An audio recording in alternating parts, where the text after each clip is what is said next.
Arman, welcome to Qatar. It feels like this fight with Dan Hooker, a long time in the making. You guys have been going back and forth for years, so to finally have it just days away, how are you feeling ahead of Saturday night? Feeling great, so excited. Yeah, finally, I'm fighting with Dan Hooker. This year is my first fight. He said that he was one of the few men in this division that wanted to fight you. I'm curious, how many options did you have for this card, and is it true? Is he one of the few that said yes to fighting you? No, he's the only one who said yes from deserver fighters, and I supposed to fight with Gaethje as well. He said no, but Hooker said yes. What do you feel about Dan? Because, you know, you guys have gone back and forth over the few years, but even he said up here, he was like, you know, the closer we get to the fight, all that stuff kind of goes away. He saw you yesterday. He didn't feel like angry or anything. What exactly do you feel about Dan at this point? I mean, I feel same. I'm just want to win him and go for my goal, you know, fight for the title. I just one more fight, and he's a good fighter, a good striker, but I'm in different level. Dana White said that this fight is for the #1 contender. I'm sure that you've been wanting to get that since the whole incident with the Islam fight. Do you feel like just one win, just get through this fight, you are fighting for a title next? Yeah, for sure. I beat Dan Hooker and fighting for the title next. There's some talk of Ilia Topuria maybe moving up to welterweight again without defending his lightweight belt. Would you want him to be the guy you fight for the belt? No, for me it doesn't matter. I want to be a champion. Who is going to be a champion, I'll fight. I'll take the fight. Hi, Arman. First of all, good luck on Saturday. It's a pleasure to see. It will be a pleasure to see you in the octagon again, because I think it has been a while, right? The last time we saw you in the octagon was UFC 300. I'm pretty sure that there's a lot of things that you've been working on in your game. Any interesting additions that we can see? Any wrinkles that you're particularly proud of? I mean, I've been working so hard, and it was like almost 2 years from my last fight. Yeah, probably I learned something new, and I want to see how it's going to look like on this fight. And I'm so excited to see my fight as well, like a fan, you know, because I was almost 27 years old and now I'm 29, you know, and I feel like I'm completely different fighter right now.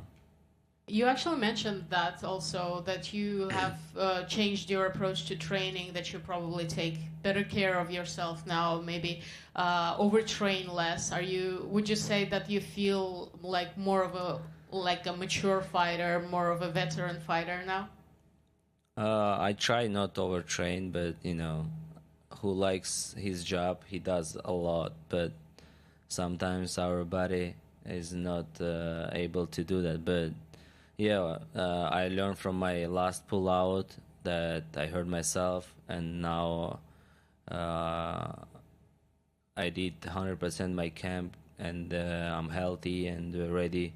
And you know, when you overtrain, you always get hurt. So yeah, my team, my coaches, they control myself, and they controlled me all camp. And today I feel way better than in January. Since again the pause between your fights just kind of turned out to be so long, in the hindsight, do you kind of regret a little bit that maybe you didn't accept, or the fight with Gamrot did not materialize in summer? I wanted a fight for the title that moment because Islam left. I thought they're gonna give me a title fight. That's why I didn't take that fight. Actually, I would like to ask you about Ilya also, and about Georgia.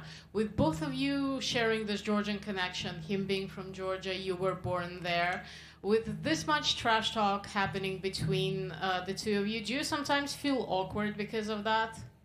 No, it's just a media game. Okay. Don't feel any pushback from the fans, from your friends in there? I mean, of course, Georgian people wants to be him champion, and Armenian people wants to be me a champion. And in Georgia, a lot of Armenian people live there. My all relatives live there. Yeah, and maybe 10-15% from Georgian people they they wanna see me a champion too. Oh, I think a lot of them would love for you to become champion, actually. Thank you. Not, I don't mean like they would cheer against Ilya, but they would definitely be very proud and support you either way. And just one last question, if I may. If first, hypothetically, let's just say that you go there on Saturday, you put on an amazing performance. Obviously, you know, God willing, not sustain any injuries and stuff. And for example, if Ilya's next fight is still up in the air by that point, and it happens to be in January, would you be willing to step in and fight on such a short notice for the title? Yeah, of course. If I beat Dan Hooker and not get any injured, of course I'm gonna take that fight because this is title fight, and as I know now, you cannot turn down the title fight. So you gotta get there and get your opportunity and fight for the title, because you can fight maybe once in your life for the title. Thank you, and again, good luck on Saturday. Thank you so much. Hi, Arman. If you beat Dan Hooker easily, would you fight Ilya Topuria in January? It's probably you should ask Dana White. So I would like to fight for the title. Арман, приветствую. В свое время в Инстаграме завирусилась история с коллекцией твоих часов. Вот сейчас вижу тоже на руке блестят. Можешь сказать, какие самые любимые? There was a video online that showed the collection of your watches. It became really popular, viral. I also see that you have a really great watch on right now. Can you tell us what is your favorite watch? На русском или на английском? На русском, а потом можешь Сергей перевести. Ну, у каждой коллекции есть свои часы, которые мне нравятся. Допустим, у Rolex мне обычный Брюс Уэйн нравится, у Адамара нравятся стальные, которые идут. Но в каждой коллекции по одной нравится. Нет такого, что вот одни единственные часы, которые мне нравятся больше всего. Ну, мне нравятся те часы, которых у меня еще нету. Every company has their own watch that I like. I mean, if you look at Rolex, I like the regular Bruce Wayne. If you look at Atamar, I like the steel ones. But there isn't like, you know, a specific watch. The watch that I like most is the watch I don't have yet. Как раз такие были у Ислама перед его крайним боем за 40 миллионов рублей. Не знаю, видел ты или нет. Хотел бы ты их? Такие часы у меня есть. There was a watch that Islam wore right before his fight. I don't know if you saw it, and would you like that type of watch? And the answer is, I have that watch. Если ты про Ричард Милла говоришь, про Патек, от Адамаров таких нет у меня. Про Патек, да, вот 40 миллионов. Это были эти, Ричард Милл. Ну ладно, не суть. Давай что-нибудь про бои. Да, про бои. У тебя был случай, когда тебе прописали курсы по управлению гневом, когда случился конфликт с фанатом. Вот сейчас была крупная история с дракой на UFC 322. Подходили ли к тебе работники UFC и просили ли, чтобы здесь с Ильей Топурией не было никаких у вас конфликтов, вот, потому что это там плохо влияет на спорт? There was a moment where you were assigned anger management courses because of the conflict that happened during the fight, during your walkout.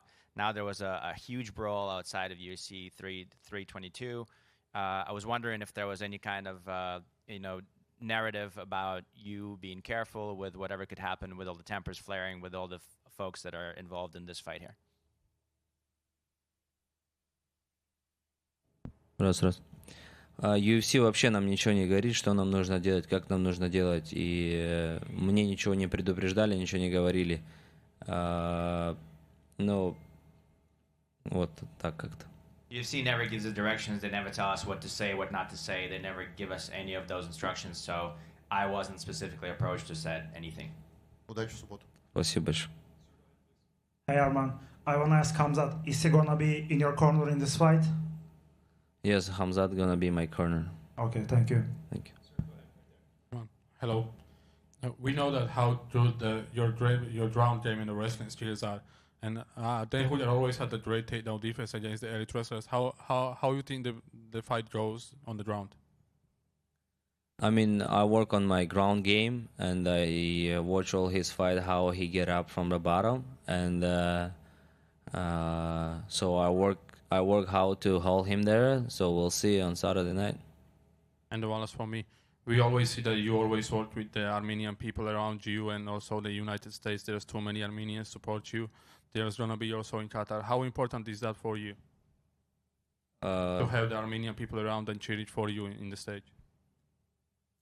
You know, to be honest, it motivates me when like people come and support me. For someone it's pressure when your parents or someone is coming to support you, but for me, no, I like when people comes and support me, and I get motivated for them from them. Thank you so much. Hello, Arman here. How are you? You talk about you won the title, but in your opinion, what do you have that Ilia Topuria doesn't have? Hello, thank you for the question. I have more skills than him, especially my kicks game, my kicks and my wrestling. Thank you so much. Hi, Arman. Let's say that Ilia Topuria goes to welterweight and you win over Dan Hooker. Do you think that you deserve to get the belt automatically or to fight a fight for that belt? How do you think? With Aspinall, he got it automatically when John Jones retired. I think I deserve to fight for the title. And against who? Against anybody who UFC gives me, I'll fight. Probably it's Gaethje or Petty or Holloway. Charles, he lost his fight too, so he's on the line as well. We are seeing so many UFC fighters interested and promoting themselves to fight in the White House. Are you one of them? No, my goal is fight for the title anywhere. Last question. Tell us about your experience in Qatar so far, in the first event for UFC. So far in Qatar, I like Qatar. So clean, weather is good, the people so nice everywhere. I went to the mall and maybe I'll stay a couple more days after my fight. Thank you. Арман, приветствую. Это был непростой год для тебя. Ты много думал, много тренировался. Твоя новая версия, насколько отличается от той, которую мы видели раньше? И в спортивном плане, и в психологическом. This wasn't an easy year for you. This is your first fight this year. You trained a lot. You did a lot of soul searching, a lot of thought, a lot of analyzing. How is the new version of Arman differs from the old version of Arman? Ну, не знаю, насчет боев надо подраться, чтобы посмотреть, какая новая версия меня, да. Я со стороны себя не вижу во время тренировок очень много, но именно в голове как-то все проще проходить. Весогонки и медиа и все остальное как-то раньше мне чуть это как-то мешало, как-то у меня не хватало на этой энергии, я себя заставлял, а сейчас я хожу спокойно, как будто все так должно быть, и весогонка, и все остальное. Ну, то есть мой мозг говорит, что ты готов ко всему сейчас. You know, I don't know, as a fighter, I'm not sure because it's hard for me to see myself outside of myself as I train and as I get prepared. So we'll have to see on Saturday how different this version of a fighter Arman is from the old version. But when it comes to mentally, I think it's much easier for me when it comes to handling weight cutting and media and stuff like that. Before, it was sort of like a chore that I had to bring myself up to doing. Right now, I feel like it's much, much easier. You know, I'm walking around, I'm doing all the hits that I need to do. So I think mentally, it's a whole different me, and it's much easier. Хукер сказал, что нейтрализует твою борьбу хайкиком. А что бы ты ему ответил? Hooker said that he's going to neutralize your wrestling with a high kick. What are you going to say about that? Ну, я хочу сказать, что хайкиком борьбу не могут остановить. Вот коленом может остановить борьбу. I say that you really can't stop wrestling with a high kick. Maybe with a knee, but not with a high kick. И последний вопрос. Вот стоит ли такая задача, чтобы не просто победить, а сделать это максимально ярко, тем самым заявив, что ты вот номер один претендент? Is there a goal to not just finish him, but maybe to finish him in a spectacular fashion and this way say that there's nobody else in front of you in line for the title? Конечно, у меня в голове финиш, я хочу завершить его досрочно, но у меня будет 25 минут, так что я торопиться не буду. Я знаю, что финиш, он придет автоматически, и дай бог он будет. You know, obviously the goal is to finish him early, but it's not something I'm gonna chase. I have a long time. I have 25 minutes, so I know that the finish is gonna come. It's gonna come itself. I just have to find it. Arman, hello. Question for you. Would you be surprised if Paddy Pimblett would get title shot earlier than you? No.